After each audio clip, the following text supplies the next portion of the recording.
হ্যাঁ ভাই, এটা ঠিক। আমি ঢুকি, আমি যারা ওইভাবেই চিনি, কিন্তু আমি তো প্রতিদিন লাইভ করি না, এই জন্য আর কি পরিচিত না। তবে এখন চিনতে পারছি। ধন্যবাদ ভাই, ধন্যবাদ। লাইভে যুক্ত হওয়ার জন্য অনেক ধন্যবাদ।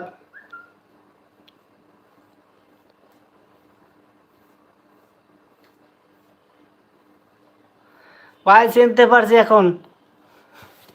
অনেক ধন্যবাদ যুক্ত হওয়ার জন্য। আজকে লাইভ কয়টায় জানাবেন?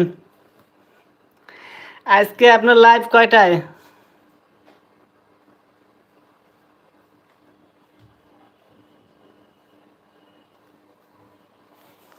কেননা আমি সাপ্তাহিক সময় পাই না, সময় পাই একটু শুক্র শনিবার। তাই শুক্রবারও পারলাম না, আজকে একটু সময় পাইছি। হ্যাঁ ভাই চিনতে পারছি, এখন চিনতে পারছি।